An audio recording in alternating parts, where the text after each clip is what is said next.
मैंने तुमसे कितनी बार कहा कि अब मैं कमाने लगा हूँ। अब तुम्हें इस तरह से मेहनत करने की ज़रूरत नहीं है। मैं अपना खर्च निकाल सकता हूँ। ध्रुव ने अपनी माँ को समझाते हुए कहा। ध्रुव की माँ ने उसे प्यार से देखकर जवाब दिया। अरे मैं केवल तुम्हारे लिए यहाँ नहीं आई थी। मैं अपने काम के सिलसिले से यहाँ से निकल रही थी तो सोचा तुझे भी देख लूँ और तुझे इस महीने का कुछ जेब खर्च भी दे दूँ। तुम मेहनत से पढ़ाई करो, अभी कमाने के बारे में मत सोचो। अभी तुम्हारी माँ जिंदा है, बाद में पूरी जिंदगी पड़ी है कमाने के लिए। अपनी माँ की बात सुनकर ध्रुव मुस्कुराकर कुछ देर उन्हें देखता रहा। माँ अपने कपड़ों को अपनी शॉल से छिपा रही थी। माँ ने पिछले 3 सालों में कुछ भी नहीं खरीदा था। उनके पास एक भी अच्छा कपड़ा नहीं था। ध्रुव ने थोड़ा मुस्कुराकर कहा, चलो माँ, आज मैं तुम्हारे लिए कुछ नए कपड़े खरीद लूँ। तुम्हारे पास एक अच्छा कपड़ा नहीं है।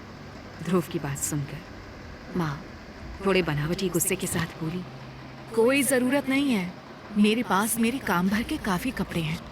अभी तुम अपने पैसों को संभाल कर खर्च करो और पढ़ने में मन लगाओ। कपड़े फिर कभी खरीद लेंगे।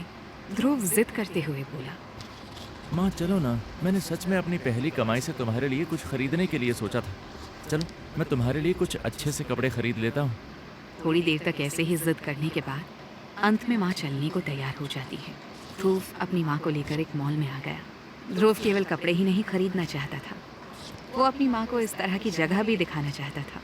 ध्रुव चाहता था कि उसकी माँ दुनिया में होते हुए बदलावों को भी देख सके। दोनों ऐसे ही विंडो शॉपिंग करते जा रहे थे। एक स्टोर के सामने मैनिक्विन में लिपटे शॉल को देखते ही ध्रुव की माँ की आंखों में चमक सी आ गई। ध्रुव ने ध्यान दिया कि शॉल वास्तव में काफ़ी अच्छी थी। एक दिन पहले वो उसी स्टोर के सामने से गुजरने के लायक भी नहीं था, पर आज वो चाहता तो पूरा स्टोर खरीद कर अपनी माँ के पैरों में डाल सकता था। आओ माँ, अंदर चलते हैं। ध्रुव और उसकी माँ स्टोर में दाखिल हुए। वो साधारण से कपड़े पहने थे। उन्हें आता हुआ देखकर स्टोर अटेंडेंट उन्हें ग्रीट करने आ गई। हेलो सर, हेलो मैम, मैं आपकी क्या मदद कर सकती हूँ? ध्रुव ने स्टोर अटेंडेंट को देखा। उसकी ड्रेस पर उसका नाम लिखा हुआ था। उसका नाम पढ़कर ध्रुव ने उसे नाम से बुलाते हुए कहा, हाय डेजी, मैं अपनी माँ के लिए कुछ अच्छी सी ड्रेस खरीदना चाहता हूँ। क्या आप बाहर मैनेकिन में जो शॉल लगे हैं उनमें से कुछ दिखा सकते हैं? स्टोर अटेंडेंट ध्रुव और उसकी माँ को थोड़ी बुरी नज़रों से देखकर आर्रोगेंटली जवाब देती है। ओके सर, हमारा स्टोर ना थोड़ा महंगा है, मुझे नहीं लगता यहाँ आप लोगों के लिए कुछ मिलेगा। स्टोर अटेंडेंट ध्रुव और उसकी माँ का रास्ता रोककर खड़ी थी। इसके साथ ही उसने स्टोर के एक मेंबर को फर्श की ओर इशारा किया। दूसरा शख्स कोने में खड़ा था। वो वैक्यूम लेकर उस जगह को साफ करने लगा जहाँ ध्रुव और उसकी माँ खड़ी थी। स्टोर अटेंडेंट काफ़ी एरोगेंट थी। अपनी इस हरकत से उसने बगैर बोले कह दिया था कि आप लोग बाहर निकल जाइए। ध्रुव को उसका ये तरीका पसंद नहीं आया था। उसने हैरानी से पूछा, क्या मतलब है आपका? जिस पर स्टोर अटेंडेंट ने बहुत लापरवाही से जवाब दिया, मतलब ये है कि आप लोग इस स्टोर के कपड़े अफोर्ड नहीं कर सकते, तो प्लीज़ आप अपना और हमारा टाइम वेस्ट ना करें। इतना कहकर स्टोर अटेंडेंट ने अपनी भौं ऊपर उठाकर लक्ष्य को देखा। लक्ष्य उसकी इस बेखुदी हरकत से नाराज था।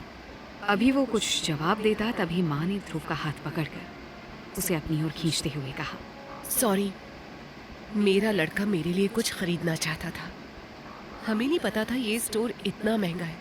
चलो कोई बात नहीं, हम जा रहे हैं। पर ध्रुव अपनी जगह से जरा सा भी नहीं हटा।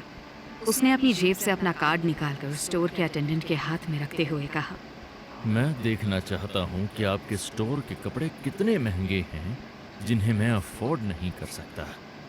एक दिन पहले अगर ऐसा कुछ हुआ होता तो शायद ध्रुव इस बेइज्जती का घूंट पीकर स्टोर से बाहर निकल जाता। और आज वो अलग था। पर स्टोर अटेंडेंट ने इतना अजीब सा कार्ड पहले कभी नहीं देखा था। ये कार्ड ध्रुव को निहालने दिया था, जिसमें उसकी फैमिली का बैज भी था, द गिल फैमिली। ये कार्ड बैंक ने स्पेशली गिल फैमिली के लिए डिज़ाइन किया था। इसमें कहीं भी बैंक का नाम नहीं था।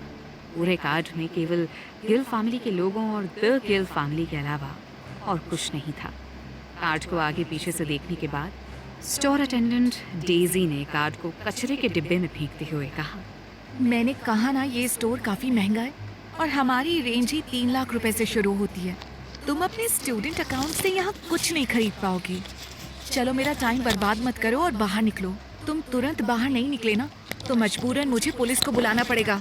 स्टोर अटेंडेंट की हरकत को देखकर ध्रुव गुस्से में कुछ कहने जा रहा था कि तभी एक मैच्योर और पोलाइट आवाज गूंजी। क्या तुम इस तरह से कस्टमर्स को ट्रीट करती हो? इस आवाज को ध्रुव ने देखा। इस आवाज के साथ ही डेजी भीगी बिल्ली की तरह दुबक गई। स्टोर से आ रही वैक्यूम क्लीनर की आवाज बंद हो गई। स्टोर का सारा स्टाफ अपना अपना काम करने लग गया। ध्रुव ने पीछे मुड़कर देखा।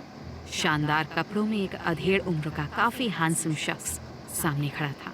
उसे देखकर डेजी इतना ज्यादा डर गई थी कि उसके हाथ से उसका फोन नीचे गिर गया। कौन था ये शख्स? क्या ये पहचानता था ध्रुव को? क्या ध्रुव आज कुछ खरीद पाएगा अपनी माँ के लिए?